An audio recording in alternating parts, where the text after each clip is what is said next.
Trend चला आ रहा है। बड़ी बड़ी बिल्डिंग हो, ओपुलेंट मेटल स्काई स्कीपर्स हों, लिविश नियोन लाइट्स की हर ओर भरमात हो, रोड्स भी हों तो उन पर भी ग्लासेस लगे हों। इतने बड़े बड़े मॉल बना दिए हैं कि उनको देखते ही दुनिया घूम जाए। ऐसे ऐसे पैलेसेस बना दिए हैं कि उनको देखकर ये कहने को मन करता है कि यार लाइफ तो ये जी रहे हैं, हम तो साला गुजार ही रहे हैं। बट डोंट वरी, अरब देशों में एक ऐसा देश भी है जहां आपको बड़ी बड़ी बिल्डिंग देखने को नहीं मिलेंगी। ये देश खूबसूरत भी है और इकोनॉमिकली पावरफुल भी। इस देश को लैंड ऑफ हिस्ट्री भी कहा जाता है।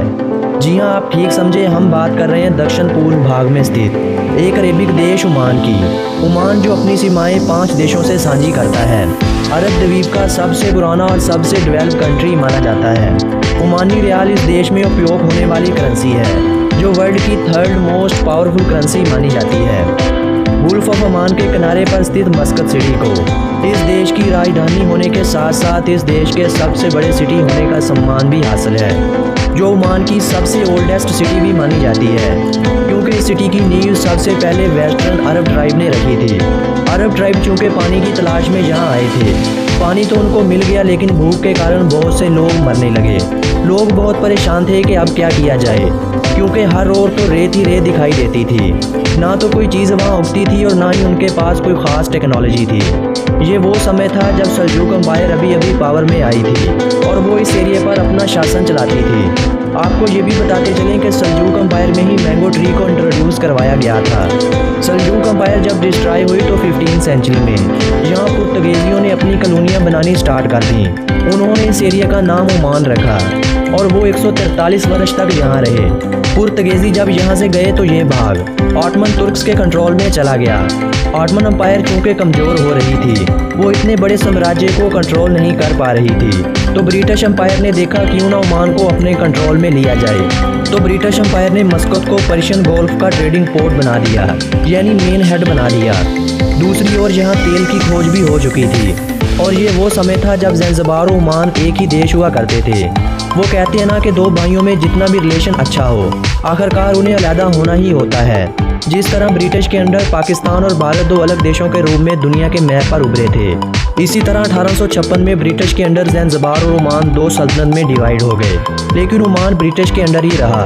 और जब ब्रिटिश अम्पायर ने देखा कि अब मेरी यहाँ नहीं चलती, तो उन्होंने ओमान को इंडिपेंडेंट कंट्री बना दिया और सुल्तान तैमूर बिन फैसल ओमान के पहले सुल्तान बने। सुल्तान तैमूर बिन फैसल ने अपनी साम्राज्य को ईस्ट अफ्रीका तक फैलाया और इसीलिए आपको ओमान में अफ्रीकी प्रभाव भी देखने को मिलता है। ओमान को अगर मैप वाइज देखा जाए तो ओमान के उत्तर पश्चिम में यूनाइटेड अरब एमिरेट्स, पश्चिम में सऊदी अरेबिया और यमन, जबकि समुद्री सीमाएं पाकिस्तान और ईरान देश से मिलती हैं। अरेबिक को इस देश की ऑफिशियल लैंग्वेज माना जाता है, जबकि इंग्लिश और उर्दू भाषा का उपयोग भी बड़ी मात्रा में किया जाता है। ये देश है तो अरेबिक कंट्री, लेकिन इस देश में महिलाओं को पूरी फ्रीडम दी जाती है। वहाँ महिलाओं को सम्मान दिया जाता है और उनकी रिस्पेक्ट की जाती है। इस देश में आपको हर ओर वाइट वॉश हाउसेज और बिल्डिंग देखने को मिलेंगी। इसके अलावा अगर आप अपनी बिल्डिंग को कोई और कलर करवाना चाहते हैं तो आपको सरकार से अनुमति लेनी पड़ेगी। इस देश में स्थित मासिक लाइब्रेरी का शुमार दुनिया की बड़ी बड़ी लाइब्रेरीज में होता है, जहाँ पर इतनी बुक्स हैं कि अगर आप इन बुक्स को हर रोज़ पढ़ते हो, यानी हर दिन एक बुक को ख़त्म कर देते हो, तो आपको सारी बुक्स पढ़ते पढ़ते 54 वर्ष लगेंगे। ओमान में सबसे अधिक विजिट की जाने वाली स्थानों में नेशनल म्यूज़ियम, वुमेन ओनली साग, जहाँ पर मैन इंटर नहीं हो सकते। इसके अलावा मजलिस al Jinn, Bimmah Sinkhole, Muscat Corniche, the Royal Opera House, Sultan Qaboos Grand Mosque, Al Alam Palace, the Tomb of Job और द बहला विलेज सबसे अधिक विजिट की जाने वाली प्लेसेस हैं। ओमान दुनिया में 18 उन देशों में भी शामिल है जिन देशों में परमानेंटली कोई भी रिवर नहीं पाया जाता। इस देश की अगर पॉपुलेशन की बात की जाए तो इस देश की टोटल पॉपुलेशन 2.9 मिलियन अफराद पर मुश्तमिल है। ओमान की कुल पॉपुलेशन में से 55% पॉपुलेशन ही ओमानी है और बाकी 45% जनसंख्या विदेशी है, जिनमें सबसे बड़ी संख्या भारत की है, फिर बांग्लादेश, पाकिस्तान, इंडोनेशिया, फिलिपाइन और ज़ंज़बार की है। आपको ये भी बताते चलें कि इसला फिशर का जन्म भी इसी देश ओमान में ही हुआ था, जो कि बाद में ऑस्ट्रेलिया चली गई थी। इस देश में इनकम का मेन सोर्स फिशिंग और खजूर की एक्सपोर्ट से आता है। ये देश इतना फेमस होता चला जा रहा है कि इस देश में इसकी कुल जनसंख्या से 4 टाइम अधिक टूरिस्ट घूमने के लिए आते हैं।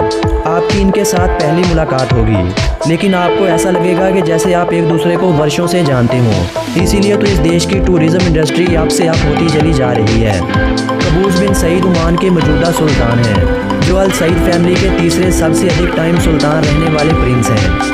ओमान में सबसे अधिक पी जाने वाली ड्रिंक ड्यू है और वो इसी ड्यू को ही अपनी अल्कोहल मानते हैं।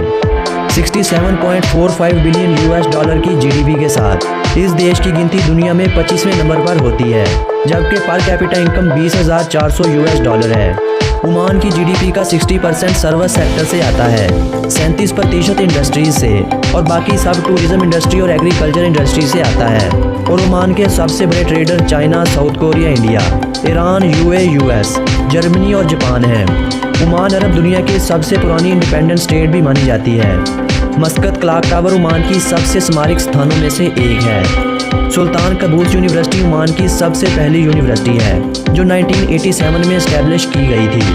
ओमान में वीकेंड संडे को नहीं मनाया जाता, बल्कि यहाँ फ्राइडे को वीकेंड मनाया जाता है। ओमान को दुनिया के सबसे सुरक्षित देशों में से एक माना जाता है और इसको ओसिस ऑफ पीस भी कहा जाता है, क्योंकि ओमान में क्राइम की मात्रा 0% है। अगर लिटरेसी रेट की बात की जाए तो इसका लिटरेसी रेट 95.7% है।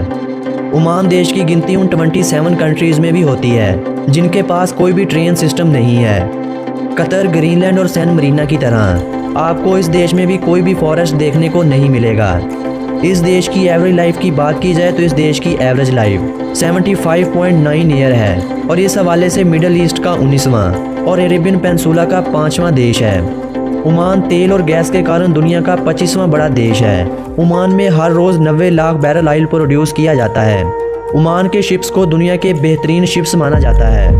फ्रेंड्स, ये तो थी ओमान के बारे में एक सुंदर सी जानकारी। अगर आज की हमारी ये जानकारी आप लोगों को अच्छी लगी हो और साथ में बने बेल आइकन को भी प्रेस कर दीजिएगा। कमेंट बॉक्स में हमें बताइएगा कि आज की हमारी ये वीडियो आप लोगों को कैसी लगी। जाते जाते हमारी वीडियो को एक लाइक भी दे दीजिएगा। मिलेंगे किसी नए देश की जानकारी के साथ।